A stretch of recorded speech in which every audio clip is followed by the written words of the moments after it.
Hello everyone.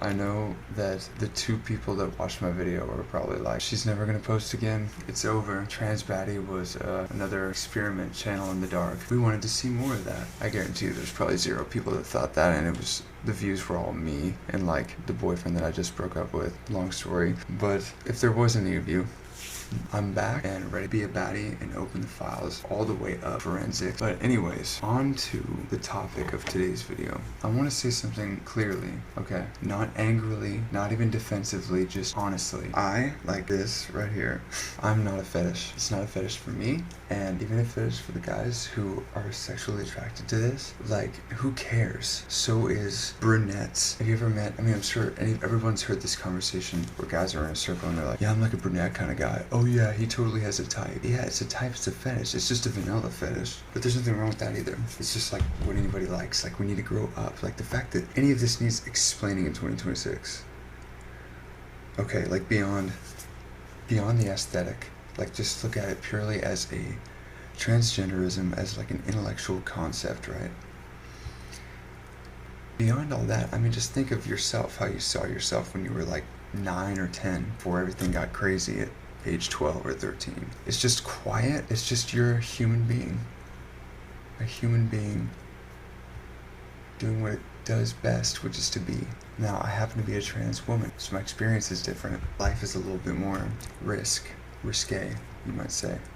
It lends itself into being with people that are risque and relating to only people that are risque and having love for people that are straight edge or straight arrows or whatever, but like knowing that I'm something else, because it is 2026, but trans is the hard part for some people. I'm not sure if you've noticed, but like the gay thing, gay guys actually like don't like us. They say, you're taking all the good rhymes with wig.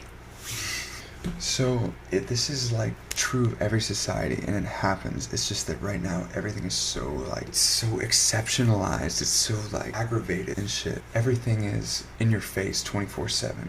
Like, literally, I had the gnarliest couple weeks. So like, when I made this video, I was on basically a break from this like 2-week relationship that just happened, and this shit happens all the time with me. I did not start transitioning, nor did I like ever think I could until like, honestly, until this guy 2 weeks ago. I had always wanted to, but basically I just like thought, okay, I don't want to be one of those that kind of like still looks like a guy. It's like obvious, and like has been so old that as a man that like they have like male tendencies and shit.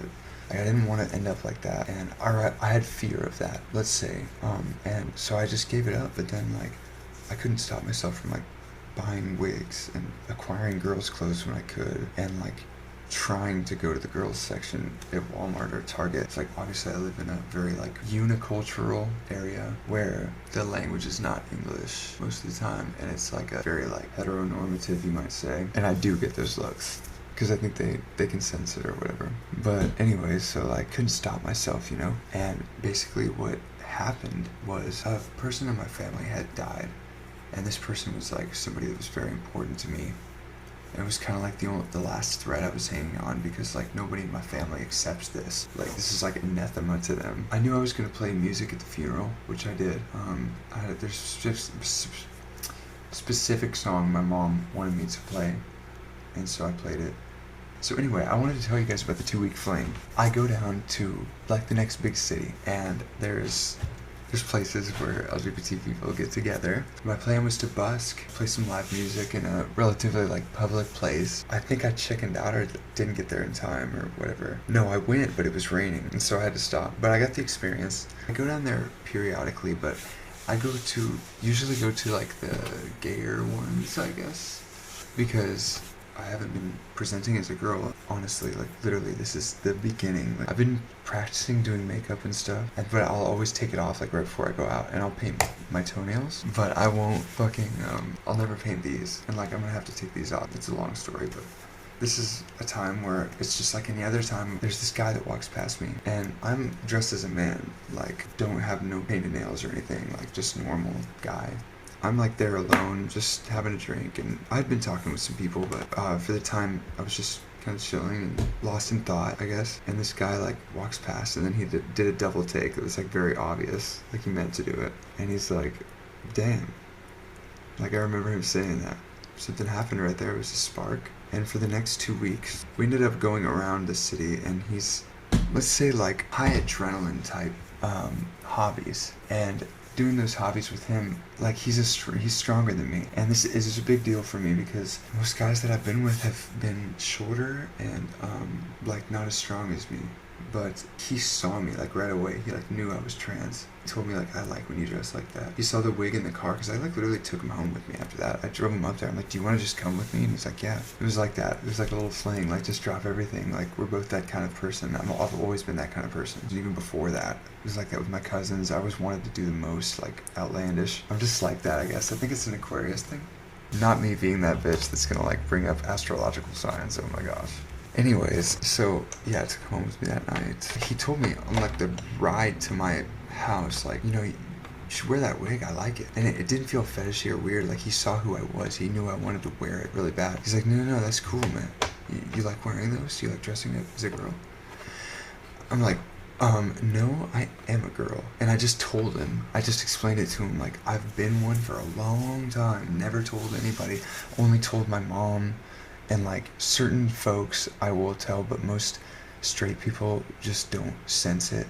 They don't see it, or if they do, it scares them, which I understand, because there might be something in them that scares them and they don't want to explore that stuff because it's going to mess with their life or whatever. Me, it's just like my life was already messed up when I was exploring stuff, and I got to the conclusion relatively quickly. Within like a year, 2 years, almost 3, 2.5 years, almost 3 of me like finally hooking up with a guy and accepting that like, okay, I'm probably bi. I knew I had an experience that like caused me to know that I was a girl.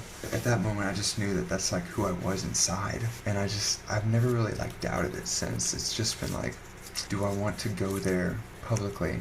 And this is the first time that I really did, and it felt really good, it felt liberating. But as the point of the video was supposed to be anyway, like it's not a fetish, it's not like a kink, dare I say. It's an expression of one's inner self. Like I remember watching the movie Mulan when I was a kid and feeling really weird, and I always did everything with my brother, so I would always like feel weird and think that he felt it too because we were so similar. Not that we were similar personalities, because we were actually like polar opposites, but because of that, like opposites attract, like because of that. And that's why I think this guy and I didn't work out. Not me being a girl and taking like way too long to tell a simple story. But that's the truth. I think we're both way too similar. He needs a girl that just like doesn't give a fuck, or that like doesn't have a story to tell. I'm just saying, like Tucker Carlson, I watch him a lot, and yes, he hates on LGBT people. I know he thinks we're beautiful. I fucking know he does. Anyways, like Tucker is beautiful, but I know he thinks that we're gorgeous. Because I mean, like, how couldn't you in love into the world? But I watch him a lot, and like I've never seen what his wife looks like. She comes up like tangentially, but I don't want to know what she looks like because I respect his privacy, and I know that he probably really loves her. Obviously, they've been together like 20 plus years. He says his marriage is the most important thing to him, but he's a storyteller like me. Is his wife a storyteller? Like, what is she like? I guess that would be a good thing for me to like figure out. When you cringe and you're watching somebody, you know that it's because they have a quality that you didn't know was kind of annoying until you saw it in somebody else. That's me with Tucker, because I'm always playing like the devil's advocate, and he always does that. He does it, or he'll take a position for fun. No one does that, but we do that. I wonder if he's an Aquarius, or what sign, or like what, if it's a moon or a sun sign, like whatever. Okay, I'm gonna look into it, I'm into it, okay. I feel like this is like 3 videos worth of content, but I'm gonna sign off. I'll see you guys later. Bye, baddies. Namaste.